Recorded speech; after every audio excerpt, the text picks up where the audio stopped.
प्रतीक्षा खत्म हुई। अयोध्या में भगवान राम को उनका स्थान मिल गया।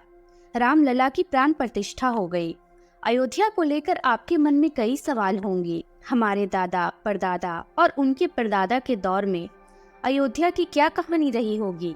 राजा राम के बाद अयोध्या का क्या हुआ होगा?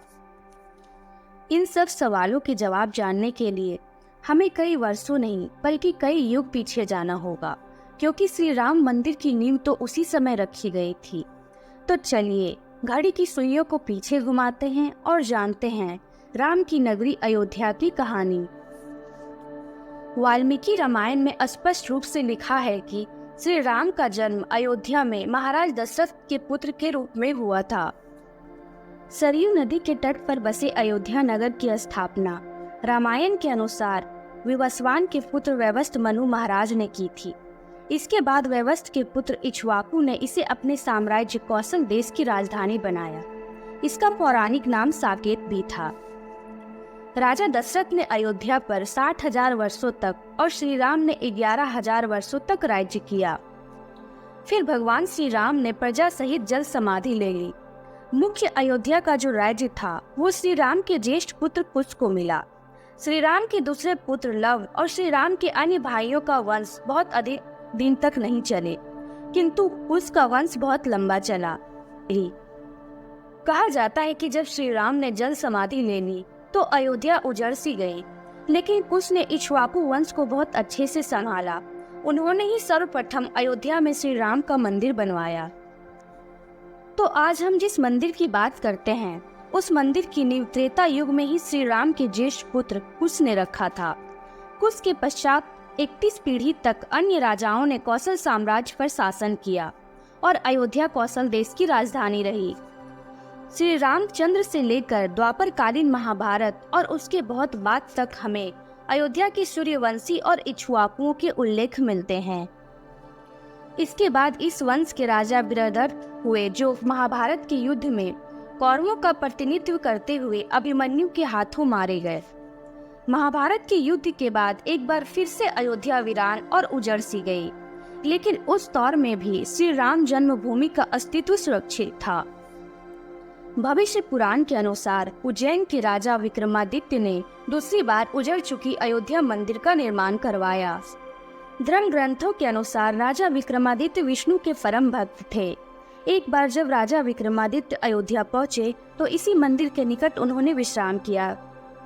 कहा जाता है कि उन्हें इस मंदिर के निकट दिव्य अनुभूति हुई। तब उन्होंने पास के ब्राह्मणों से उस मंदिर के विषय में पूछा। तब उन्हें ज्ञात हुआ कि वे जहाँ ठहरे हैं जर्जर अवस्था में किसी और का नहीं बल्कि स्वयं प्रभु श्री राम का मंदिर है। श्री राम में उनकी असीम आस्था थी, इसी कारण उन्होंने उस मंदिर का निर्माण फिर से करवाया और वहां काले पत्थर से उन्होंने एक भव्य मंदिर का निर्माण करवाया जो 84 विशाल स्तंभों पर खड़ा था।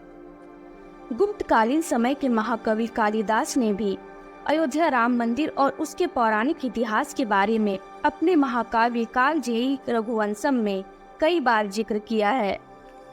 आधुनिक इतिहासकारों के अनुसार 600 ईसा पूर्व तक अयोध्या एक महत्वपूर्ण व्यापार का केंद्र था।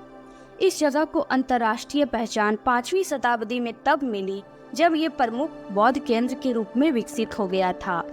तब इसका नाम साकेत था, जो अयोध्या राम जन्मभूमि का एक पौराणिक नाम भी है। यहाँ पर 7वीं शताब्दी में चीनी यात्री वेनसियांग भी आया था। उसके अनुसार यहाँ पर 20 बौद्ध मंदिर उपस्थित थे जहाँ 3000 भिक्षु रहते थे और उसके लेख के अनुसार यहाँ हिंदुओं का एक प्रमुख मंदिर अयोध्या मंदिर भी था जहाँ हजारों की संख्या में लोग पूजा अर्चना करने आते थे।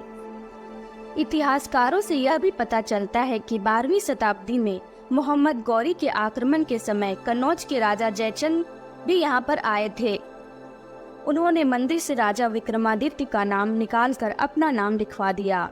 इसके बाद अगले 200 वर्षों तक भारत मुगलों का आक्रमण झेलता रहा, लेकिन लिखित प्रमाण है कि 14वीं सदी तक राजा विक्रमादित्य द्वारा बनवाया गया श्री राम मंदिर उसी प्रकार भव्यता से खड़ा रहा।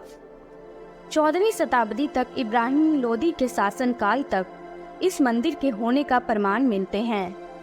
1526 ईस्वी में पानीपत की युद्ध में जब इब्राहिम लोदी की मृत्यु हुई तो बाबर मुगल साम्राज्य का नया बादशाह बना।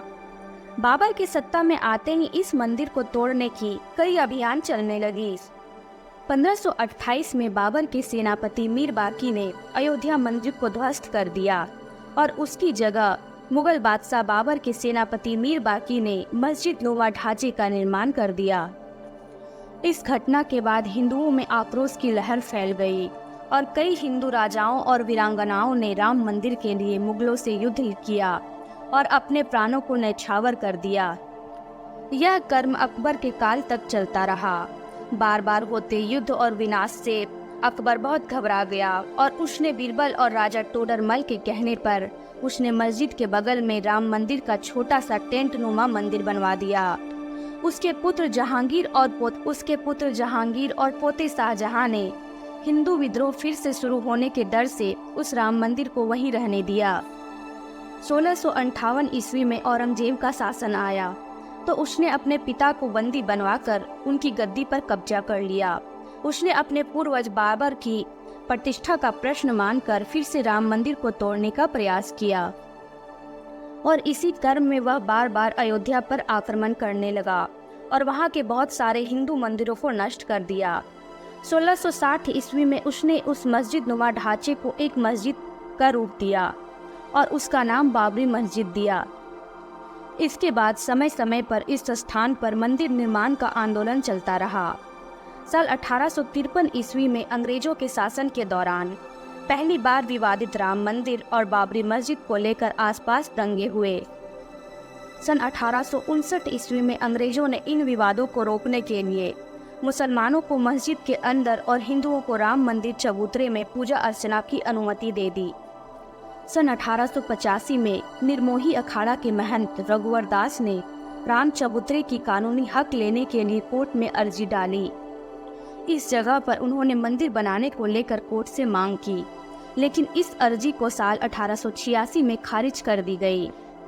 साल 1934 में अयोध्या में फिर से सांप्रदायिक दंगे होने लगे। लोगों ने बाबरी मस्जिद के कुछ हिस्से को तोड़ दिया, लेकिन बाद में फिर से उसे मरम्मत करवा दिया गया। साल 1944 में वक्फ बोर्ड की तरफ से मस्जिद को सुन्नी प्रॉपर्टी घोषित कर दी जाती है। सुन्नी प्रॉपर्टी इसलिए क्योंकि बाबर सुन्नी मुसलमान था। साल 1947 में देश आज़ाद हुआ। बंटवारे का जख्म ताज़ा था। हिंदू और मुस्लिमों के बीच नफरत इस समय पक्के तौर पर थी। आज़ादी के बाद राम मंदिर की मांग जोर पकड़ती है। इसके बाद 23 दिसंबर 1949 में राम जन्मभूमि के इतिहास में एक जबरदस्त मोड़ आ गया। उस दिन रामलला की मूर्ति अचानक से मस्जिद के अंदर प्रकट हो गई। ये विवाद इतना बढ़ गया कि आखिरकार तत्कालीन सरकार को मस्जिद को विवादित मानकर ताला लगाना पड़ा। अब मस्जिद में तो नमाज रुक गई, लेकिन बाहर राम चबूतरे पर पूजा आरती निरंतर चलती रही। इसके बाद विवादित राम मंदिर के निर्माण हेतु कानूनी जंग प्रारंभ हो गई। 16 जनवरी 1950 को गोपाल सिंह विशारद सिविल केस फाइल करते हैं। वो कोर्ट से मांग करते हैं कि हिंदुओं को पूजा की अनुमति दी जाए और मूर्तियों को उस जगह से नहीं हटाया जाए। साल 1959 में निर्मोही अखाड़ा फिर से याचिका देता है। इस बार अखाड़े ने केवल राम चबूतरे को नहीं बल्कि पूरे 2.77 एकड़ जमीन का हक कोर्ट से मांगा। इसके 2 साल बाद सुन्नी वक्फ बोर्ड ने भी कोर्ट में केस दायर किया। वक्फ बोर्ड ने मुस्लिमों का पक्ष रखते हुए केस फाइल किया और कहा कि यहाँ पहले से मस्जिद थी और अब भी मस्जिद रहने दिया जाए। सन 1984 में विश्व हिंदू परिषद और भाजपा मंदिर निर्माण के लिए एक समिति का गठन करती है और सीतामढ़ी से लेकर अयोध्या तक रथ यात्रा निकालने का निर्णय लेती है। लेकिन उसी समय तत्कालीन प्रधानमंत्री इंदिरा गांधी की हत्या हो गई, जिससे ये रथ यात्रा टल गई। इंदिरा गांधी की हत्या के बाद राजीव गांधी प्रधानमंत्री बनते हैं। राजीव गांधी के लिए 2 अहम चुनौतियां थी। पहली, राम मंदिर के मुद्दे पर क्या रुख होना चाहिए, और दूसरा कि हिंदुओं के संगठनों पर कैसे कंट्रोल किया जाए। हालांकि उस समय देश में एक ऐसी घटना घटी जिससे मंदिर आंदोलन में आग में घी का काम किया। दरअसल इंदौर में रहने वाली साहब बानो ने अपने पति से गुजारा भत्ता लेने वाला केस जीता। तब तत्कालीन प्रधानमंत्री राजीव गांधी ने मुस्लिमों को खुश करने के लिए संसद में प्रस्ताव लाकर न्यायालय के फैसले को पलट दिया। तब हिंदुओं में असंतोष फैला। हिंदुओं को संतोष करने के लिए उन्होंने मस्जिद का ताला खुलवाकर उसमें पूजा अर्चना करने की स्वीकृति दे दी। उनके इस फैसले से अब मुस्लिम भड़क गए और फरवरी 1986 को उन्होंने बाबरी मस्जिद एक्शन कमेटी का गठन किया। 1989 में पहली बार श्री राम मंदिर की नींव रखी गई। उसी साल इलाहाबाद उच्च न्यायालय ने आदेश जारी किया कि विवादित स्थान के मुख्य द्वार को खोल दिया जाए और उसे हिंदुओं को दे दिया जाए। 1990 में संघ और हिंदू परिषद के नेतृत्व में लाल कृष्ण आडवाणी ने सोमनाथ से अयोध्या तक 10,000 किलोमीटर की दूरी की रथ यात्रा निकाली। इसी दौरान बिहार के तत्कालीन मुख्यमंत्री लालू यादव के कहने पर समस्तीपुर में लाल कृष्ण आडवाणी को गिरफ्तार कर लिया गया। लाल कृष्ण आडवाणी के गिरफ्तार होने के बावजूद 30 अक्टूबर 1990 तक देश भर से भारी संख्या में राम भक्त अयोध्या पहुंचे और तमाम प्रतिबंधों के बावजूद मस्जिद पर चढ़कर केसरिया ध्वज फहरा दिया। 3 दिन बाद 2 नवंबर 1990 को उत्तर प्रदेश के तत्कालीन मुख्यमंत्री मुलायम सिंह यादव ने राम भक्तों पर गोलियां चलवाई, जिसमें सैकड़ों कार सेवकों ने अपनी जान गंवाई। 6 दिसंबर 1992 को लगभग 2 लाख कार सेवक अयोध्या पहुंच चुके थे। ये कार सेवक मस्जिद की तरफ बढ़ रहे थे। फिर भीड़ ने मस्जिद को गिरा दिया। पहला गुंबद 2 बजे, दूसरा गुंबद 3:30 बजे तक और तीसरा गुंबद 5 बजे तक गिरा दिया गया और वहां रामलला के लिए एक छोटे से मंदिर को तैयार किया गया। इस घटनाक्रम के बाद तत्कालीन मुख्यमंत्री कल्याण सिंह इस्तीफा दे देते हैं। 6 दिसंबर की शाम 6 बजे तक यूपी में राष्ट्रपति शासन लागू कर दिया जाता है। इसके बाद पूरे देश में हिंदू मुस्लिम दंगा फैल गया और अयोध्या में हजारों लोगों ने अपनी जानें गंवाई। इस घटना के 10 दिन के बाद इस घटना के जांच के लिए लिब्राहन आयोग का गठन किया गया, जिन्हें इस घटना को जांच कर सौंपने के लिए 3 महीने का समय दिया गया। लेकिन आश्चर्य की बात तो ये है कि इस आयोग को अपनी जांच पूरी करने में 3 महीने नहीं बल्कि 17 वर्षों का समय लगा। 2003 में भारतीय पुरातत्व सर्वेक्षण में यह बात साफ की गई कि जहां पर विवादित ढांचा था उसे मंदिर को तोड़कर ही बनाया गया था। इस सर्वेक्षण को लिब्राहन आयोग में शामिल किया गया। 30 जून 2009 को लिब्राहन आयोग ने इसे तत्कालीन प्रधानमंत्री मनमोहन सिंह को सौंप दिया। 2010 को इलाहाबाद उच्च न्यायालय ने विवादित जमीन को राम जन्मभूमि घोषित किया। उन्होंने आदेश दिया कि श्री राम की मूर्तियों को वहां से नहीं हटाया जाए। उन्होंने इस पूरे विवादित जमीन को राम जन्मभूमि ट्रस्ट, निर्मोही अखाड़ा और सुन्नी वक्फ बोर्ड में बराबर बांट दिया। लेकिन हिंदू और मुस्लिम दोनों इस फैसले से संतुष्ट नहीं हुए। उन्होंने 2011 में सुप्रीम कोर्ट का दरवाजा खटखटाया। इस केस की वर्षों तक कोई सुनवाई नहीं हुई। अंततः 9 नवंबर 2019 को सुप्रीम कोर्ट ने अपना अंतिम फैसला सुनाते हुए पूरी विवादित जमीन को राम जन्मभूमि ट्रस्ट को दे दिया। इस प्रकार 491 वर्षों के अथक संघर्षों के बाद राम जन्मभूमि पुनः हिंदुओं को प्राप्त हुई। फिर 5 फरवरी 2020 को ट्रस्ट का गठन होता है और मंदिर निर्माण का कार्य चालू होता है। 22 जनवरी 2024 को श्री राम का भव्य मंदिर का उद्घाटन प्रधानमंत्री नरेंद्र मोदी के हाथों पूरी भव्यता के साथ होती है।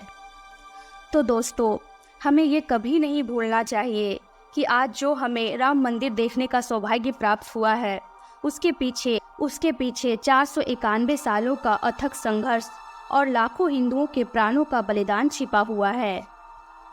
आपको ये वीडियो कैसी लगी हमें कमेंट करके बताएं और हमारे ऐसे ही वीडियो को देखने के लिए मेरे चैनल सालू स्टोरी को सब्सक्राइब कर बेल आइकन को प्रेस करना ना भूलें। लाइक, सब्सक्राइब और शेयर करें। धन्यवाद। Thank you.